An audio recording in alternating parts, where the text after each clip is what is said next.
Right now, it is time for us to be joined by Thorin Christian-Dotter of Main Street Magazine. You can find Main Street Magazine at so many different locations throughout the tri-state region for free pickup, and also their companion website, which is mainstreetmag.com. And we are still in the month of October, and we say good morning, Thorin. Good morning, Thorin. Good morning. How are you? Good. Did you get a lot of rain and thunder there last night?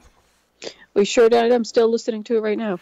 Yeah, most people reported between 1 and 2 inches of rain last night, and we can expect another through the course of the day today, another 1 to 2 inches of rain. So I think that once again you'll have, if it warms up at all, you'll have to mow your lawn one more time because the lawns still are growing. Well, anyway, let's go to your issue this month was really based on the local area and history.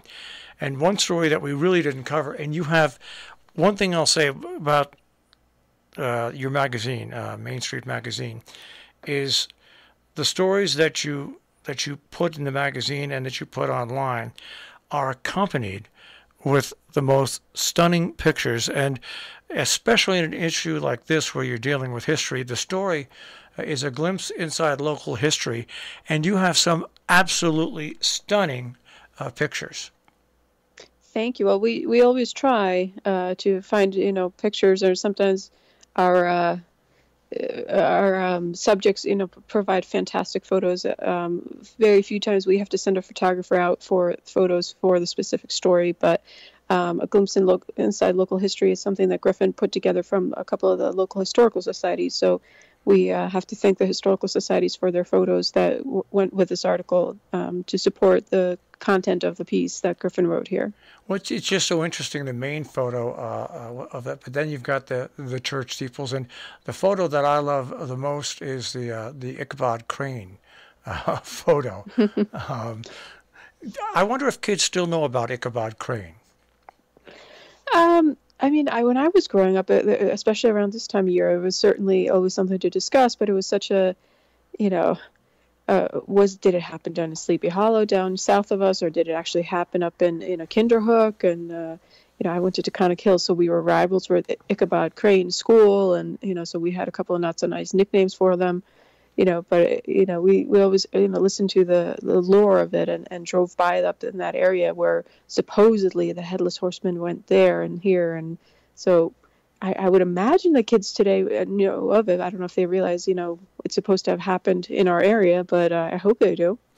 Yeah, it's one of those stories that that is actually handed down for years after years after years. Now, I have to go back to the story that we talked about last week, visiting the Vanderbilts. After we got off the air, I received quite a few emails from people that actually did, on the same day, a visit to the Roosevelt Estate and then the Vanderbilt Estate, and they came away with just an amazing perspective on, if you go to the Roosevelt Estate, it's impressive. It's where Franklin Delano Roosevelt was laid to rest. It's just a piece of history that is so unbelievably terrific that you can't explain it. It's a beautiful property. Yeah, and he's buried there, and there's just so much.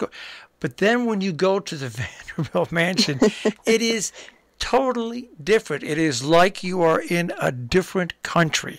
And it can be a long day. I mean, I did this years and years and years ago, and it was almost a 4.5 hour day. But if you ever want to compare local American history to a president and to an individual, and then to a family that is just wealthy beyond belief, side by side, the Vanderbilt Mansion and the Roosevelt Estate is a must visit. It certainly is. I mean, I haven't been there in years, but it used to be on my mom's tour circuit whenever we had family and friends visit from Iceland. There would always be a day that she would drive down to, Roosevelt and then go Vanderbilt. And it was funny because a lot of the commentary was, we would start at Roosevelt, and it was, so impressive because it was FDR and this was his home, and it was beautiful, and it was so interesting, and the historic, factor of it. And then you'd go the half mile down the road to Vanderbilt, and it would be like, oh my God, Roosevelt's home seemed like almost a shack compared to the Vanderbilt home, and it was just so impressive, and the opulence of it. But the history and significance of the Vanderbilt family too was so fascinating, and the fact that we have these two gems right next door to each other that are so full of history for this entire country. It's almost like the Roosevelt House can fit in one of the great halls at the Vanderbilt. I know, it's so crazy. It really is amazing to look at. A story that we didn't talk about last week, and I want to talk about now, is a story on Fletchers Home for soldiers. Once again, some incredible pictures and a pretty amazing story. It is. We're so lucky that Pete Vermillier of the Housatonic Valley Regional High School, two of his students wrote this piece, researched it, and were able to share it with us and have us share it with our readers. I don't know how many folks realize that this home was there and what it did and the significance of it, and what a piece of history it was, not just for our area, but of the country as well. And I wonder how many other homes throughout the country were like this, but the services that they provided, it was just phenomenal. Well, that's one thing that to the people that have just moved into our area, they're very lucky that they live in an area now where no matter where you live, whether it's adjacent eastern New York, whether it's in South County, Massachusetts, or whether it's in Northwest Connecticut, from your point, put a compass, and for you folks who don't know, it's something we used to use years ago, and circle it, and in any direction in 50 miles, you will find the history of America shown from our area. For sure.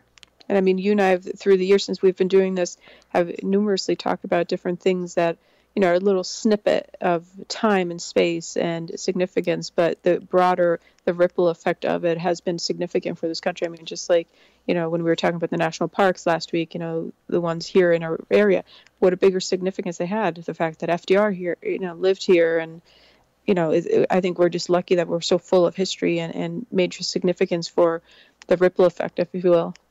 All right, so now we are at the end of October. What is the November issue going to bring us? It is our annual art and design issue. I hope to have it out by the end, or be delivered to us at least by the end of the week, but we'll see. We just had to get some changes to the printer yesterday, so I'm hoping that they're busy printing up in Troy for us.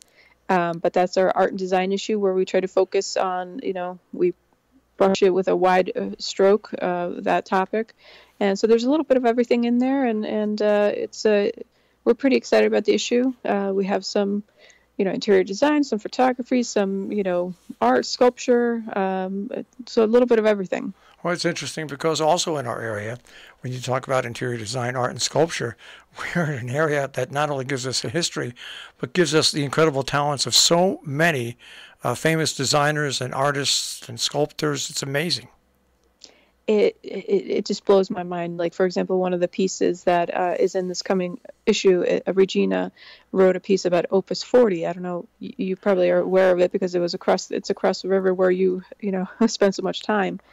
But it's just, the imagery is beautiful, and it's this artist worked with granite and created multi-acres of just, I think it's just sculpture, but it's become kind of a park, if you will, and it's just beautiful. So I'm excited for everyone to see the images and experience it, and I want to go there. I want to go see this, and I didn't even realize it was just across the river. Well, when I lived in Kingston and worked in radio there, I went to Opus 40 several times. As a matter of fact, I remember the day when the person who created that had an accident and passed away, and how the community was so shaken, and they were worried that would Opus 40 continue. And if you haven't seen it, it's almost kind of like seeing the Grand Canyon for the first time. You're just amazed what one man, or else I'll say Mount Rushmore, or the Indian monument that's being built now, what one person can do with a vision is amazing. It really is, and Regina goes kind of through the story, and I believe it was the late 70s that he passed away, and she also goes through what happened at that time, and how, I'm just blanking on the artist's name, but his wife, how she made it and basically contributed to the state, so it stayed open, and it's kind of, I don't know if it's technically a park or not, but it'll forever be open, and it's just a beautiful space. Well, Main Street Magazine is a magazine. Of course, you can find it for pickup throughout the area and also on mainstreetmag.com on the web. Thorne, we'll check in with you next week and see what the new issue has to offer. Sounds terrific, and we're already working on December. You have to in this business. We do, and we're already talking January and February, so I'm just like, what month is it? We always get a little mixed up here at the radio station when it's the end of the month as well. All right, Yeah. Thorne, we'll speak to you next week. Terrific. Bye. Take care. Thor and Christian Daughter, once again, Main Street Magazine. You can find them at pickup throughout the area for free, and also mainstreetmag.com on the web.